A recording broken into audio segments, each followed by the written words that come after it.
The house changed again last night, and this time it locked me inside. I stood at the front door with my keys in my hand, and I couldn't remember which way it opened. When I first moved into the house, I remember thinking how normal it was. That was the main appeal. It stood at the edge of a quiet residential area, just far enough from the city that nights were silent, but close enough that I could still hear distant trains if the wind was right. 2 stories, narrow hallway, tatami rooms upstairs, a small kitchen that smelled faintly of old wood and dust. It didn't feel new, but it didn't feel wrong either. In Japan, old houses have personalities. You expect that. Floors creak in familiar places. Doors slide differently depending on the season. You learn those things the same way you learn a person's habits, slowly, without thinking. That's why it took me so long to realize something was changing. Not breaking, not rotting, rearranging. The first thing that changed was the light switch. I noticed it one evening after work. I came home late, tired, half asleep on my feet. I stepped inside, kicked off my shoes, reached to the right where the switch had always been, and felt only smooth wall. I remember standing there longer than necessary, fingers searching. Then I saw it. The switch was there, just higher, by maybe 5 centimeters. Not enough to be obvious, just enough that my hand missed it. I laughed at myself. Old house, I thought, bad memory. But the next morning, it was back where it should be. I didn't think about it again. That was my first mistake. A week later, I realized the hallway was longer. Not dramatically, not impossibly, just enough that my steps didn't line up anymore. I used to be able to walk from the front door to the kitchen in exactly 12 steps. I knew this because I counted when I moved in, out of boredom, waiting for the kettle to boil. That morning, it took 13. I stopped halfway, confused, then finished walking. I tried again, still 13. That afternoon, it was 12 again. I told myself the same thing everyone tells themselves in situations like this. I'm tired, I'm distracted, it's nothing. That's the problem with houses. You trust them. The first time I opened a door and didn't recognize what was on the other side, I genuinely thought I had lost my mind. It was the storage room, a narrow sliding door beside the stairs. Inside were cleaning supplies, old boxes from the previous owner, nothing interesting. I opened it every few days without thinking. That night, I slid it open and froze. The room was deeper. The shelves were gone. Instead, there was a narrow tatami space I had never seen before, lit dimly by a paper-covered window. The air inside felt used, like someone had just left. I closed the door immediately. When I opened it again, the storage room was back.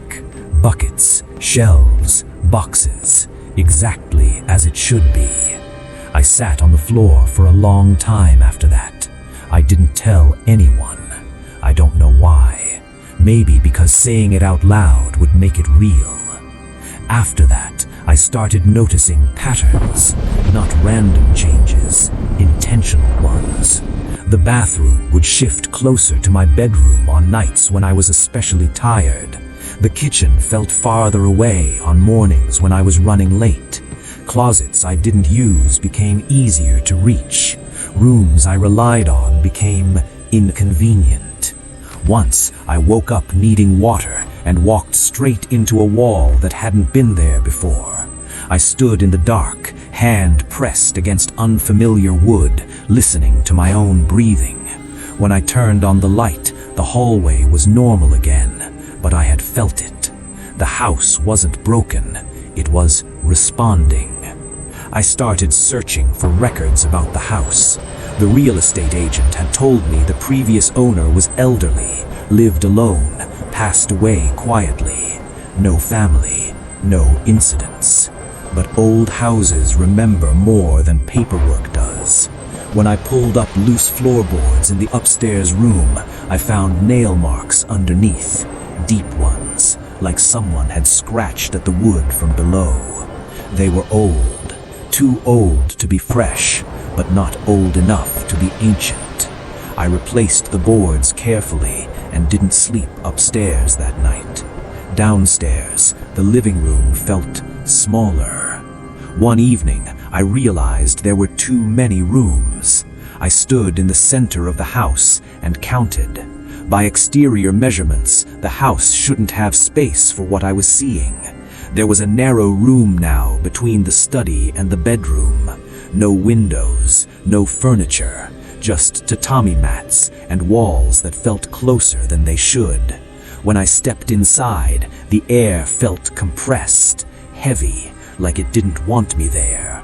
I left immediately. The next morning, the room was gone, but the study felt tighter, like something had been taken from it. The house doesn't move while you're watching, it waits. At night, I began hearing sounds, not footsteps, not voices. Wood sliding softly against wood, the sound of a shoji being removed and replaced somewhere else. Always slow, always deliberate. I started sleeping with the lights on. The house seemed to like that less. The night I truly understood something was wrong, I was trying to get to the bathroom. I opened my bedroom door and stepped into the kitchen. That shouldn't have been possible. I turned around. The door behind me led to the entryway. My bedroom was gone.